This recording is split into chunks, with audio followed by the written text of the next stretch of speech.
tadi kita ngomong soal upah, dan itu adalah salah satu hal yang memang didukung dan selalu diserukan oleh para paus kita. Ya, tadi kita sudah ngomong soal Rerum Novarum dan Quadragesimo Anno. Itu selain bahwa keadilan para buruh itu sangat jelas kita kalau bisa mendapatkan upah yang layak. Tetapi dalam perjalanan banyak hal, mengapa Gereja Katolik lewat para paus itu menyerukan bahwa upah yang layak itu tidak tiba-tiba turun, tetapi harus lewat berserikat dan perjuangan. Para paus itu juga menegaskan bahwa berserikat itu adalah hak juga para pekerja.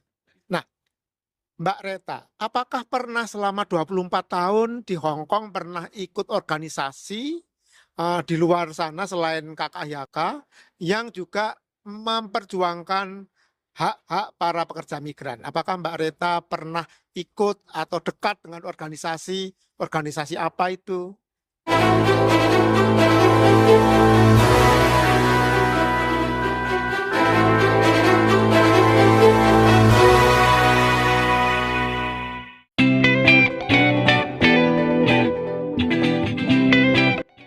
Ya. Oke, baik. Memang saya sudah lama banget 24 tahun ya di sini. Luar biasa. Udah mengerti Hongkong benar. Pocongnya Victory, Mas. Apa? Victory apa? Baik. Tapi waktu itu setelah adanya KKI yang dulu pindah-pindah terus menetap di sini, itu saya itu mulai menjadi pengurus kan. Oke. Mulai menjadi pengurus, terus akhirnya ganti-ganti pengurus sampai akhirnya ke kedudukan yang paling tinggi kalau boleh dibilang ya. Ya. Oke. Menjadi koordinator waktu itu, koordinator 4 tahun. Dan selama itu pula saya itu nggak pernah namanya libur keluar. Iya. Wow. Jadi dari rumah saya di Junwan namanya itu. Jadi dari Junwan pergi ke KKI, malam pulang. Cuman itu saja nggak pernah tahu dunia luar. Ya.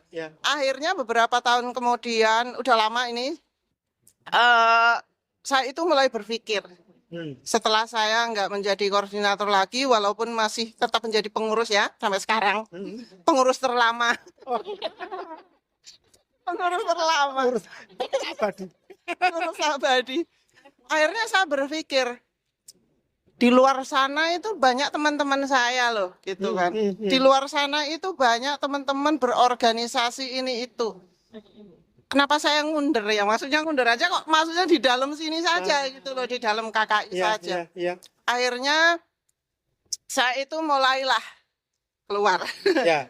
Keluar mendekati teman-teman, akhirnya kenal dengan teman-teman organisasi banyak, mereka dari banyak ya yang ingat di kepalaku ya, ada Pilar, ada JBMI, ada apalah semuanya kayak gitu, ada GAMI, ada semuanya.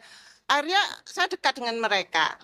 Dan saya jadi tahu, perjuangan mereka ini benar-benar untuk para buruh migran. Ya. Sedangkan kalau kami di KKI ini ya tahunya cuman tentang iman, kalau boleh dibilang tentang iman, iman untuk memperdalam iman dan semuanya. Tapi kadang kami nggak tahu dunia luar sehebohnya apa gitu. Padahal mereka itu menuntut hak apapun, mereka dengan berorganisasi, mereka menyerukan apa itu.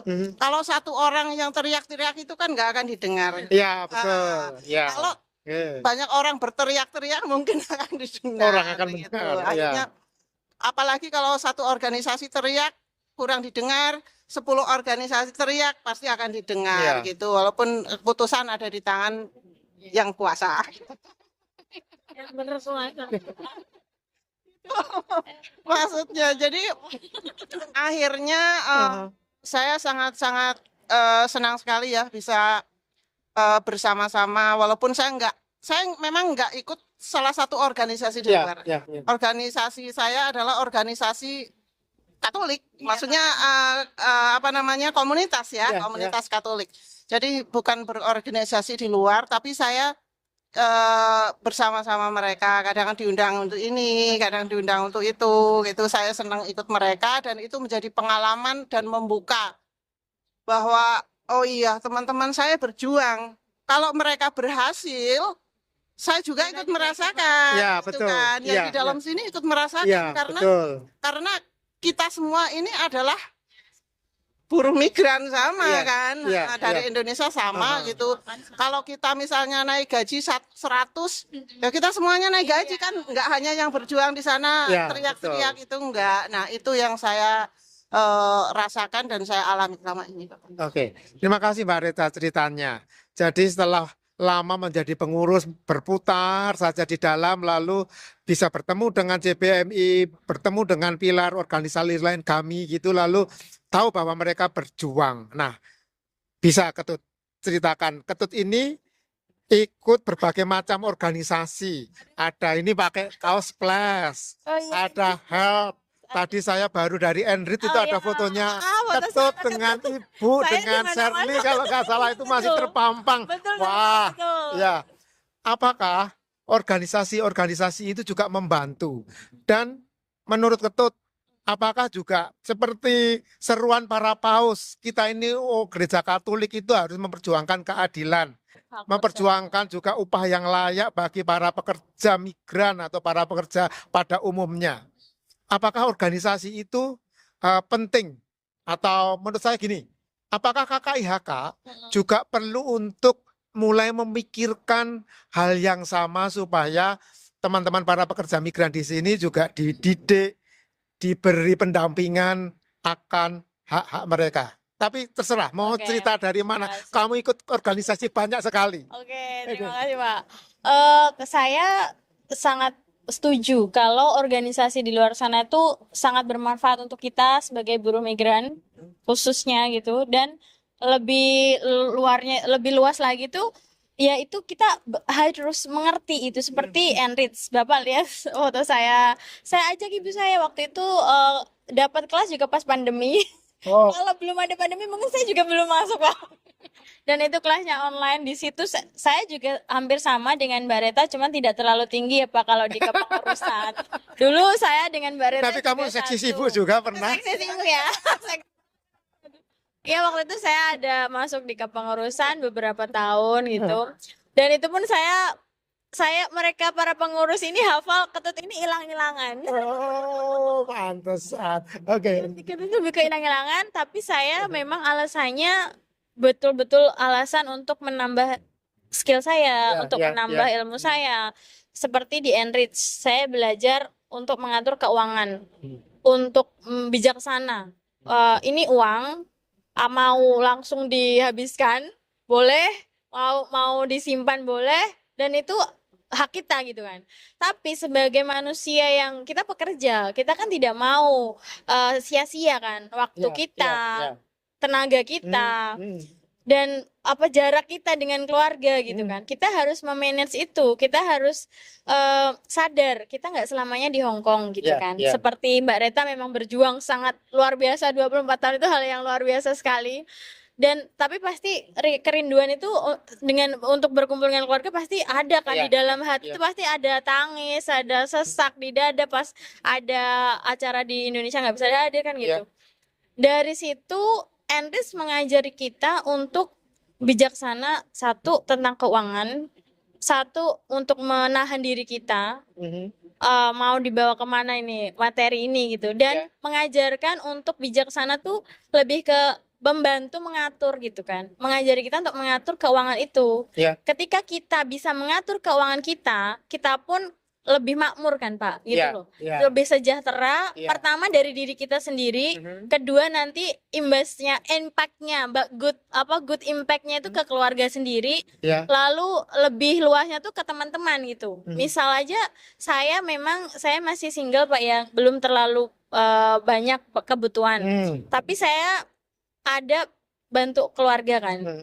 ibu saya juga bekerja. Di situ saya mengajak ibu saya juga memberitahu, mengajari ibu saya untuk ayo Bu belajar gitu, belajar tentang keuangan. Dan itu memang dari situ kita bisa menahan oh mana keinginan, mana kebutuhan gitu.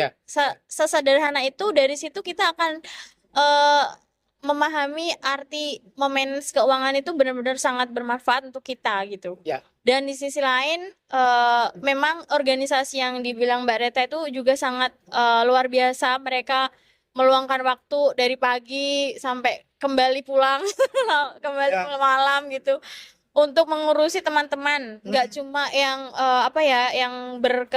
yang membutuhkan seperti yang urusan dengan bos atau apa, tapi juga banyak hal. Dan mereka juga mengusahakan dan memperjuangkan itu tadi upah yang layak tadi, upah yang layak itu luar biasa.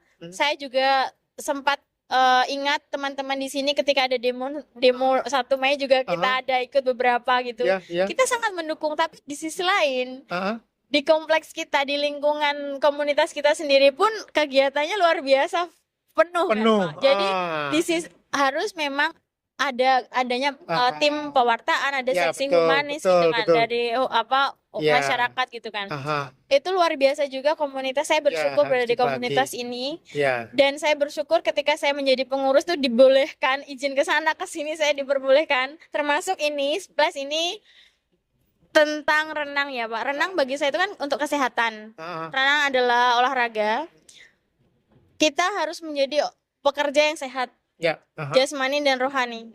Jadi ketika kita tahu, oh kita menggunakan waktu, tenaga, pikiran semua untuk bekerja, jangan lupa kita juga harus memikirkan kesehatan kita. Kita tidak hanya terus-terusan bekerja. Nanti kalau sakit siapa yang nggak bisa kerja juga kita kan. Untuk itu saya sangat peduli kesehatan itu. Saya peduli dengan renang, dengan olahraga, yoga juga ada dari Peduli Kasih gitu. Saya sangat getol Pak, sangat ayo olahraga gitu. Tapi ya lagi-lagi komunitas memang saya tidak tidak mau ini. Tapi paling enggak saya juga tahu beberapa dari mereka pun semangat. Ada yang beberapa 2, 5 atau berapa orang itu yang juga tanya ke saya bagaimana cara biar bisa belajar renang. Terus beberapa juga mereka satu persatu tuh lebih minat juga dan yoga juga gitu Pak. Saya tuh sangat gimana ya Pak ya. Di sisi lain saya sendiri TKW, saya sendiri pekerja migran. Kita sama-sama mengalami bagaimana situasi di rumah majikan.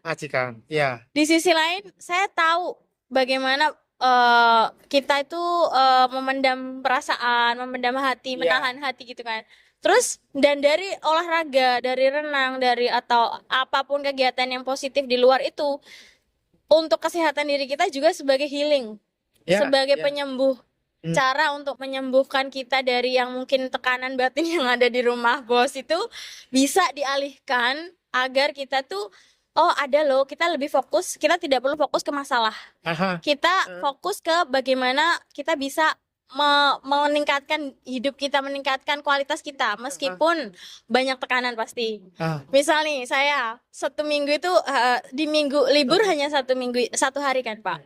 Saya harus membagi pagi seperti ini, renang atau dan lain sebagainya di luar berkomunitas dan menjadi volunteer gitu. Harus pintar-pintar memanage waktu gitu kan. Memang komunitas penting. Saya sangat memahami teman-teman komunitas itu yang di lingkup dalam ya Pak ya. Saya sangat acungin jempol mereka mengerahkan dan saya bisa bilang tuh mereka mengorbankan waktu tenaga mereka untuk fokus di dalam. Tapi saya memilih keluar untuk mencari ilmu, mencari info-info yang positif. Nantinya saya akan kembali dan saya akan menjadi membantu mereka yang teman-teman di sini untuk memberi info. Misal dan ini bermanfaat menurut saya Pak. Biarkan saya yang keluar. Nanti saya kembali ketika kalian butuh apa yang saya dapat, saya akan berbagi. Misal splash. Saya belajar renang, saya dapat link, dapat info bagaimana daftarnya. Jadi saya membawa mereka pun untuk sehat gitu kan. Dan saya rasa 1-2 orang pasti saya berharap makin hari makin semangat juga teman-teman untuk ingin renang. Untuk siapa? Untuk kita sendiri kan sebenarnya Pak. Gitu.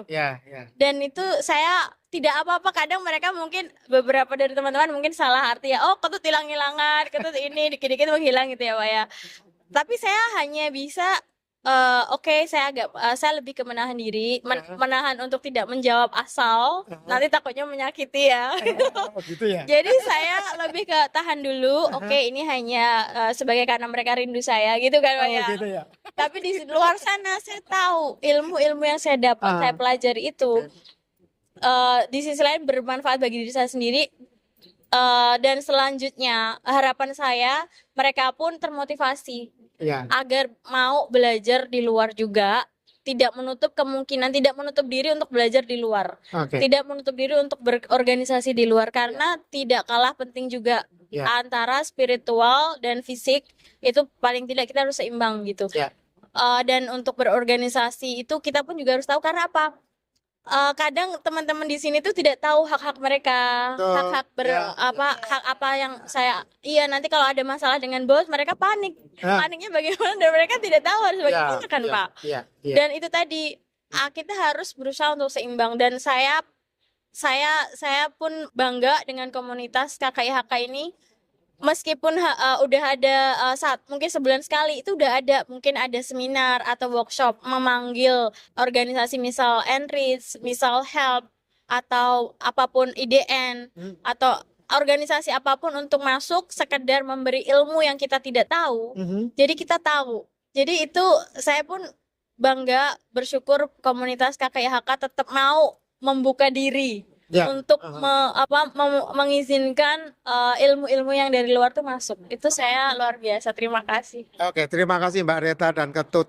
Jadi memang kita harus seimbang, baik dari sisi organisasi di dalam tetap harus diurus gitu ya, tetapi kita harus memikirkan juga bagaimana teman-teman tidak hanya dalam lingkaran kita saja sebagai komunitas KKIHK, tetapi juga melihat keluar, belajar keluar supaya kita tahu hak-hak apa yang memang patut diperjuangkan bersama, dan itu sudah diserukan oleh para paus kita sejak zaman dulu lewat ajaran sosial gereja.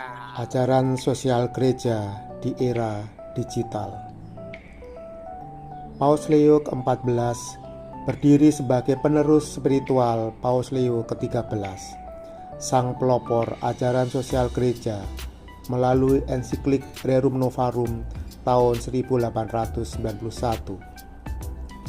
Lebih dari seabad kemudian, ia menghadapi tantangan serupa namun berbeda, revolusi industri digital. Dengan memegang warisan Rerum Novarum, Paus Leo ke-14 menegaskan bahwa gereja tidak hanya memandang masa lalu, tetapi harus hadir di tengah transformasi digital yang bergerak cepat. Di era kecerdasan buatan yang berkembang pesat, ia menyerukan pentingnya etika digital dan keadilan algoritma, memastikan teknologi melayani kemanusiaan, bukan sebaliknya. Melanjutkan seruan Paus Fransiskus tentang persaudaraan universal, Paus Leo ke-14 membuka tangannya merangkul keberagaman umat manusia dari berbagai benua dan budaya. Pesannya jelas. Ajaran sosial gereja adalah tentang membangun jembatan solidaritas, melihat setiap manusia sebagai saudara, dan menciptakan ekonomi digital yang melayani semua orang, bukan hanya segelintir elit teknologi. Paus Leo ke-14 hadir sebagai suara profetik abad ke-21, menjembatani kebijaksanaan tradisi gereja dengan urgensi zaman digital, membentuk masa depan dengan nilai-nilai Injil, keadilan, solidaritas, dan cinta kasih universal.